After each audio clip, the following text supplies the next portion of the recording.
Seorang pria tua yang menemukan anak gadis cantik. Kemudian ia menyekap anak tersebut di tengah lautan. Bagaimana seorang gadis itu harus hidup terjebak di sebuah kapal di tengah lautan bersama kakek tua? Apa sebenarnya tujuan pria tua itu terhadap gadis cantik itu? Lantas bagaimana gadis itu dapat bertahan hidup?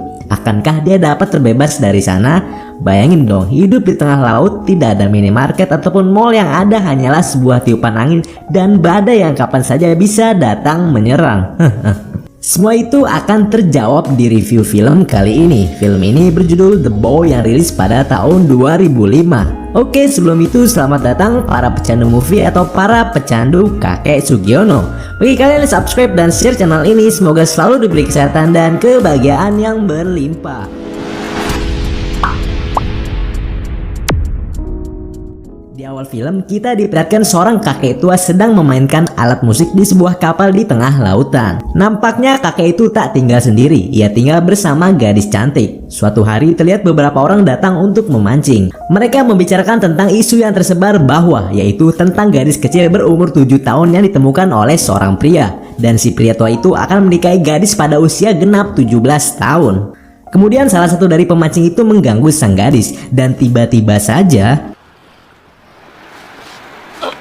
rupanya si kakek marah karena gadisnya diganggu. Tak lama pemancing itu menghampiri sang kakek. Rupanya sang kakek juga seorang peramal. Pemancing itu minta diramalkan hubungannya dengan sang istri. Ritual pun dimulai.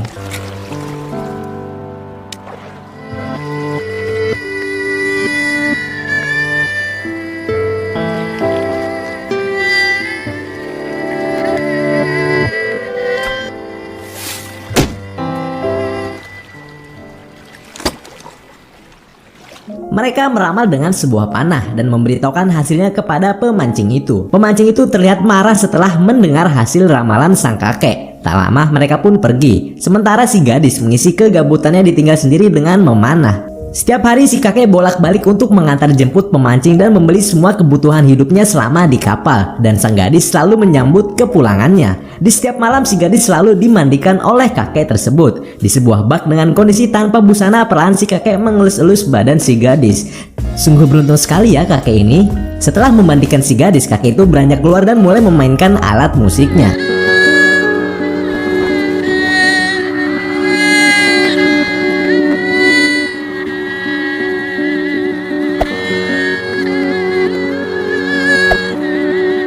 Setelah itu kembali ke kamar, kakek itu mengukur badan si gadis.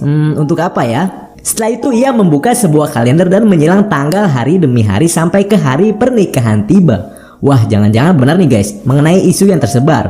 Lalu ia pun pergi tidur. Ia tertidur dengan posisi menggenggam tangan si gadis. Di pagi hari kakek itu bergegas pergi, sementara si gadis baru bangun dan langsung menyantap sarapan yang sudah disiapkan kakek tua. Kemudian gadis itu memainkan alat musik di atas kapal. Ia selalu menghabiskan harinya di kapal tersebut.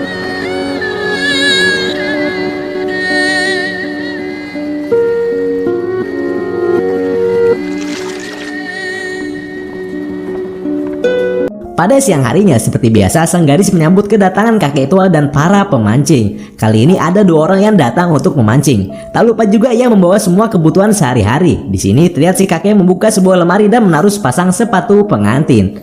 Wah, perlahan makin terlihat ya keseriusan si kakek yang ngebet ingin nikah sama si gadis cantik ini. Sementara 2 pemuda pemancing itu asik berfoto. Melihat sang gadis yang cantik, pemancing itu memanggil gadis itu. Kemungkinan mereka berdua berulah kepada sang gadis. Mereka memasukkan sesuatu ke dalam gunung kembar si gadis. Sang gadis pun kesal dan menampar salah satu dari mereka. Sementara si kakek yang melihat kejadian itu mulai memanah ke arah mereka. Kakek menghampiri gadis dan membawanya. Mendapat perlakuan tersebut, 2 pemancing tak terima dan kembali berulah. Tak lama, kedua pemancing itu menghampiri si kakek dan mengikatnya. Kemudian mereka mencari keberadaan si gadis hingga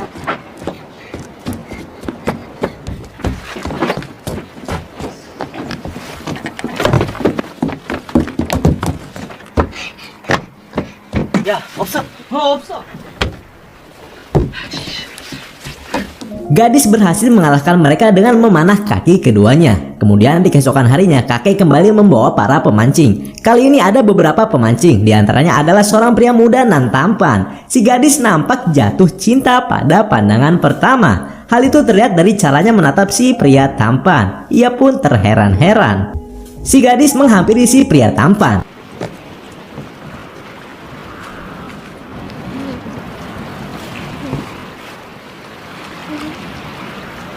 서울 가봤어? Melihat hal itu, kakek cemburu guys. Kemudian kakek mendatangi mereka dan membawa masuk si gadis. Kebetulan para pemancing itu menginap di kapal. Di malam hari, si pria tampan itu mengintip di jendela dan melihat si gadis yang sedang dimandikan oleh si kakek Sugiono. Kemudian di keesokan harinya, sang ayah pemuda itu menghampiri sang kakek untuk meminta diramal. Dan ritual ramalan pun dimulai.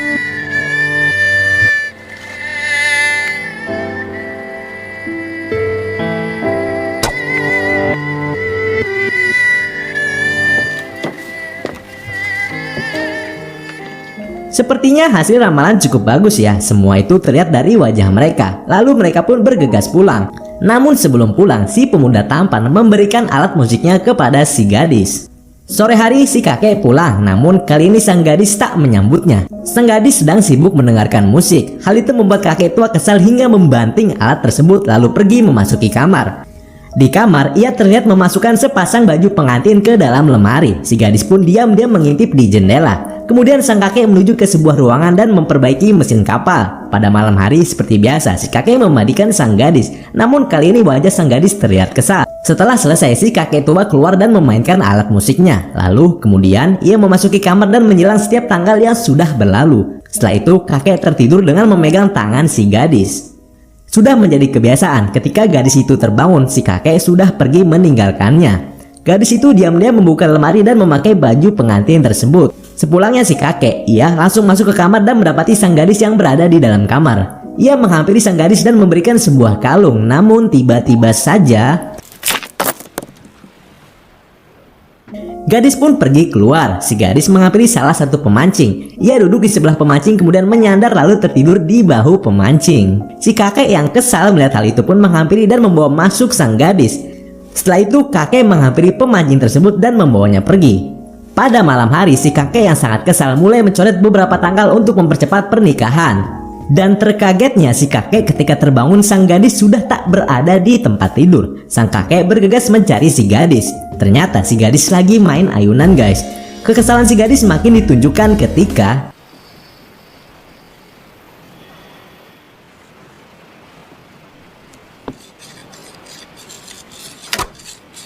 si kakek sepertinya mulai galau ya guys. Di keesokan hari si gadis terlihat gembira ketika melihat kedatangan si pemuda tampan. Dan kali ini si kakek membawa 2 ekor ayam. Mau masak apa ya? Sepertinya mau masak sop ayam ya. Si gadis yang sedang kebelet tiba-tiba membuka sempaknya lalu jongkok untuk buang air. Namun ternyata si pemuda tampan melihat kejadian itu. Sepertinya ia mendapat rezeki nomplok. Kalau kalian perhatikan dari awal film, si gadis ini tak pernah berbicara pada orang lain ya. Ia hanya memberikan respon dengan ekspresi wajah saja. Kemudian kedekatan antara si gadis dan pemuda semakin terlihat.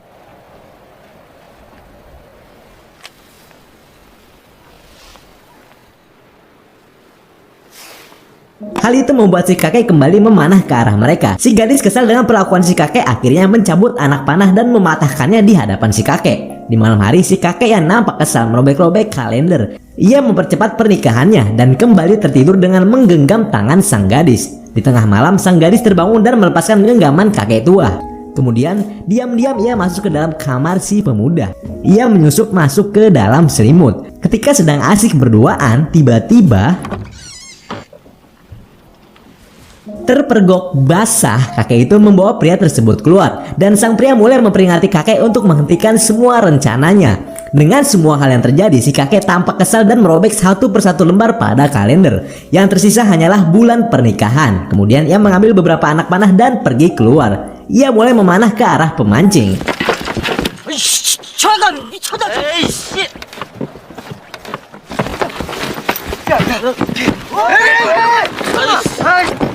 Kemudian kakek tua itu membawa para pemancing dengan sangat paksa. Si gadis yang tak tahan mulai nekat. Ia berniat kabur dengan menggunakan perahu. Namun niatnya dicegah oleh si kakek. Si kakek langsung bergegas merubah kasur tidurnya. Kayaknya udah gak sabar nih mau cepet-cepet sekasur berdua kayaknya ya si kakek Sugiono ini. Pada malam hari itu badai datang.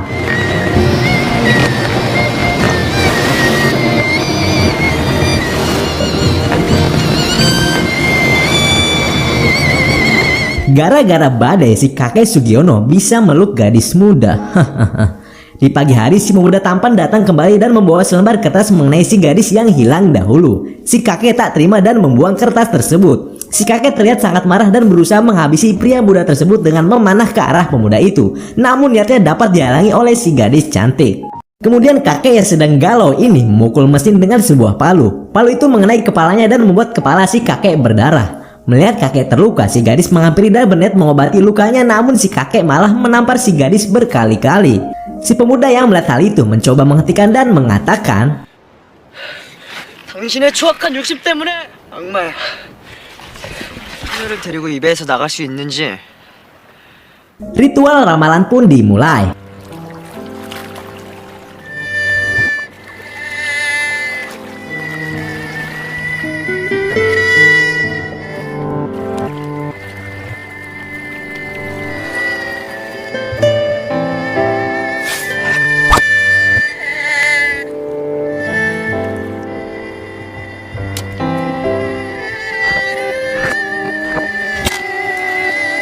Kali ini hasilnya berpihak pada pemuda tersebut. Pemuda itu berhak membawa pergi si gadis. Mereka berencana pergi besok pagi. Si kakek ternyata sangat frustasi.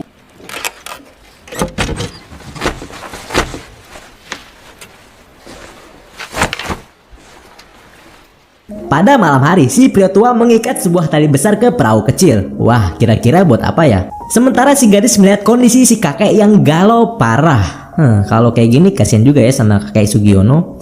Di pagi hari, si gadis dan pemuda tampan menaiki perahu kecil. Mereka bergegas pergi. Sementara si kakek tua berada di kamar. Kakek itu memasukkan lingkaran tali tambang besar ke lehernya. Jangan-jangan mau bunuh diri ya?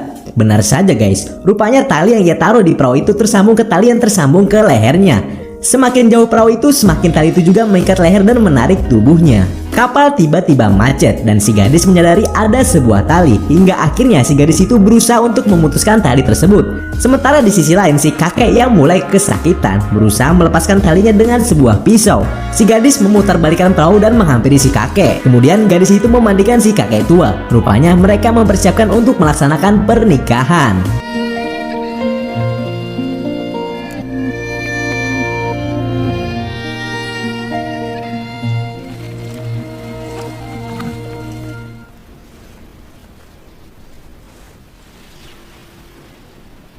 Si gadis berusaha membalas semua jasa si kakek tua dengan menikah dengannya. Pernikahan pun dilakukan.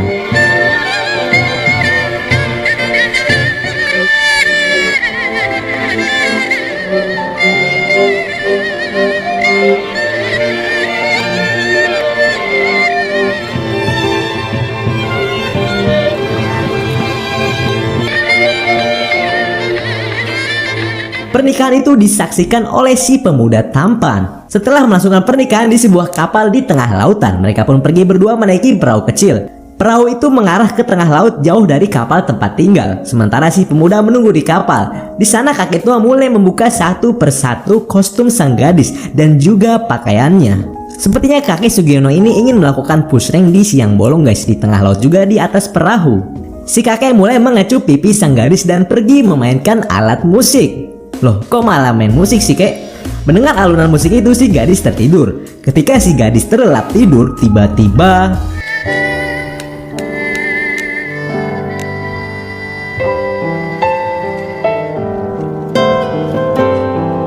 maksudnya apa ya? Kok panah diarahkan ke langit? Makin aneh aja nih si kakek Sugiono. Keanehannya makin menjadi-jadi karena selesai memanah, ia melompat dari atas perahu ke laut. Setelah itu ia pun menghilang. Sementara perahu si gadis melaju ke arah kapal. Ketika perahu sampai dekat kapal, tiba-tiba si gadis merasakan geli-geli basah. Tubuhnya seperti sedang posisi pushring. Lalu tiba-tiba sebuah panah dari langit mendarat dekat goa si gadis. Si gadis terus meraung-raung hingga akhirnya bercak darah suci keluar. Setelah itu sang gadis pun tersadar dan si pemuda bergegas mengajaknya pergi. Perahu yang mereka tumpangi perlahan menjauh dari kapal tempat tinggal. Dan di waktu bersamaan kapal itu pun perlahan tenggelam.